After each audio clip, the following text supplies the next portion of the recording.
In this video tutorial, we're going to take a look at continuity editing and how we can use editing techniques to compress time. Rick and John have given me the rushes from their recent recording session. It's great footage, and they've given me lots of flexibility through good recording techniques such as using lights and good preparation using a storyboard. I've already imported the rushes and put them into a bin which I've named clips. Here they are, and here's an example of a kettle being filled in one of them. My first role as the editor is to watch all the clips and make some assessments about each one. What I like to do is watch them all over and then decide on the order that they should go in. Don't forget that Final Cut will order them alphabetically, and this isn't necessarily the right order. I'll keep it simple and use a numeric prefix such as 001 to designate the first shot, and then a letter to designate a different angle or versions of that shot. So here we'll have 001A and 001B. So here I've completed that task. You can see my numbering gives me a better idea of my desired order. Next, I'll figure out which clips I really want to use by watching them through again. I'll just skip through them for your benefit, but you need to make sure to watch them thoroughly.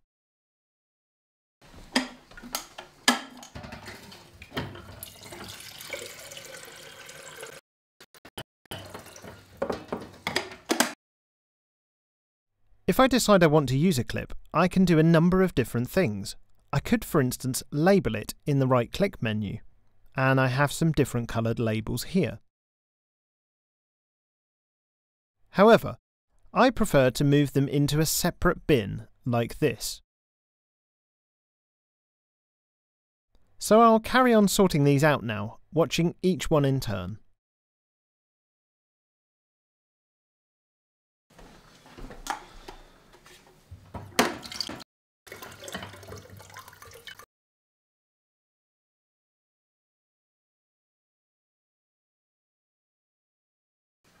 This one here I've decided that I don't like. It's duplication of things that we already have, and that whip zoom just there, that's a bit unpleasant, and I'm going to leave this one alone in the clips bin. Here's another one that I'm not sure about. I don't like John's facial expression as he leaves the scene just there. There looks to be a better alternative take after this, so we'll take a look at that.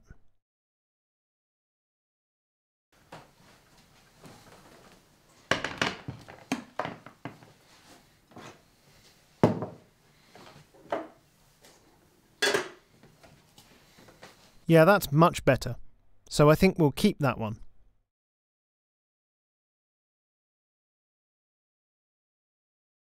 So I've moved all the other clips into the best bin now. You can see that they're still in numerical order, so I'm ready to start editing them. I'm going to cheat a bit here, and I'll select all the clips and then drag them into the timeline. And click yes to that option. Final Cut will automatically place them all in sequence, exactly as they appear in the bin. I'll have to zoom out of the timeline for you to see this, so here you can see the whole timeline with all my clips in it. The problem is that it's really long. Over 6 minutes to make a cup of tea will definitely get boring, so we need to get down to some serious editing here. You can approach this in whichever way you choose, but I'm going to start with this huge clip of the kettle boiling in the middle. If I double-click it and preview it in the viewer, I can see that it is footage of the entire boiling process. It's around a 4-minute process, from the beginning of the boil here to here near the end. That's going to be pretty boring to watch. What I'm definitely interested in is the climax of the boil. This is the key visual clue for the story.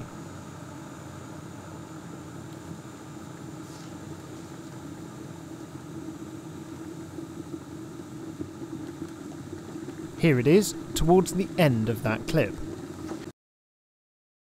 One really good technique to trim this is to add an in point. I can move my playhead to the point that I want to cut to, and then I'll click this little button here. Next, I want to add an out point for the end of the desired clip. So I need to move my playhead to where I want that to be and click this button to create the out point. You can see that it's instantly cut the clip down in the timeline, but we've got gaps now. A crude way round this is to right-click in the gap and select Close Gap. Great, that gap's gone, so let's do the other one. Okay, that's fantastic. We've cut lots of time off the sequence already. It's a little over 2 minutes long now. I'm just going to zoom in a little on this timeline. Let's just watch that middle section and see what we have there.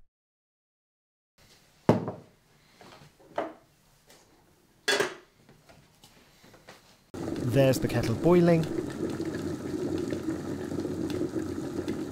And there's where it clicks off. Next we have a close-up of the boiling climax, which repeats what we've already got. I definitely want to use this close-up as it adds some visual interest. I'm going to click it, pick it up and drag it over the top of the mid-shot, holding my Alt key down. This changes the mouse pointer to a downwards arrow. I can release this and it will swap the clips over. Great.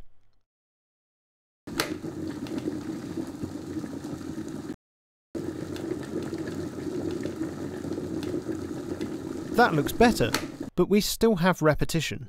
I'm going to grab the edge of the mid-shot clip and drag it to the right. When I release, it's shortened the clip and left a gap. I can close this gap in the usual way. I can do the same with the close-up, but all this gap closing is getting to be a real pain. Fortunately, this editor has a much more useful tool called the Ripple Edit tool. It's found over here in the Tool menu. I'll move my playhead to the point just before the kettle clicks off. And now if I drag the edge of the close-up clip to my playhead, it automatically reduces the clip length without leaving a gap. Let's play through that now. I don't want too much of the boiling, so I'll ripple edit that too.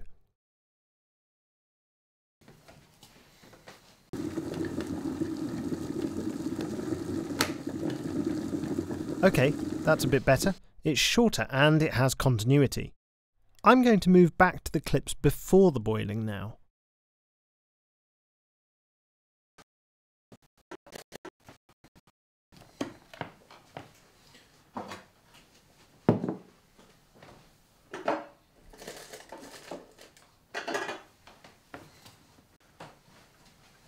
Again, we have some duplication here, but I do like both shots and they provide more visual interest. I'm going to swap them over using the technique from earlier, holding my Alt key. So now we have a wide shot running into a closer shot. Again, there's duplication and I want to edit that out, concentrating on the moment that John switches the kettle on. Here's good. I'll ripple edit back to there.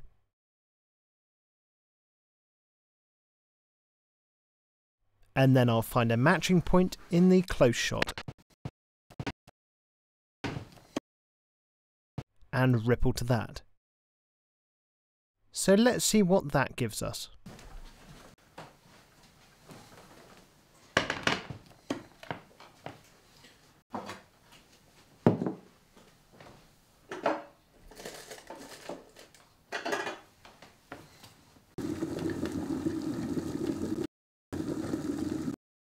After the kettle boils, there's some footage of John reading his newspaper.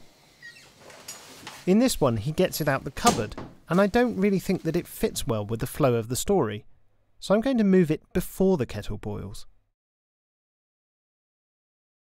Let's look at what we have now. John starts the kettle boiling, reads his paper, then it boils. But I think he reads it for too long. We don't need all of that, so I'll ripple it back a bit.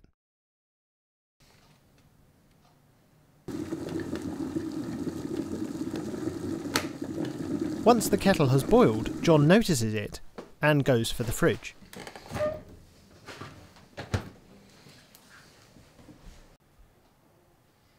We've got a close-up here with some repetition that I don't really like. I'll just delete the entire clip.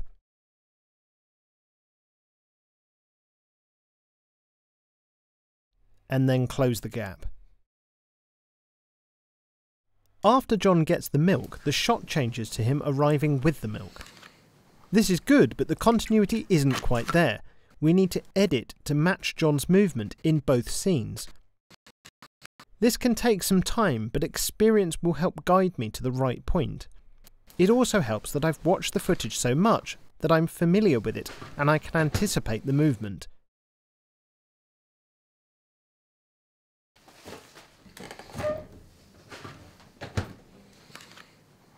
There we go.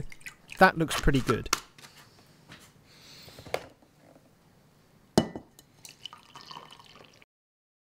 Finally, I'm going to tidy up the beginning. Just watch what I'm going to do and see if you can recognise the different editing techniques that I've used.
So let's see how that's worked out.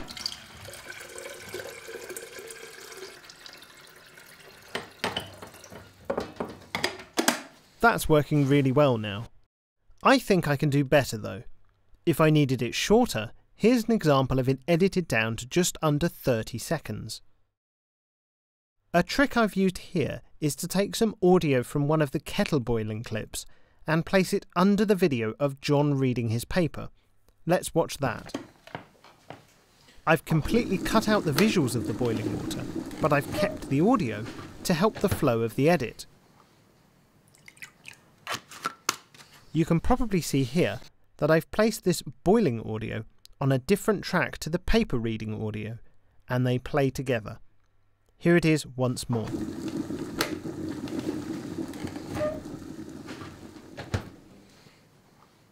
I've also used some crossfades to help tidy the ends up.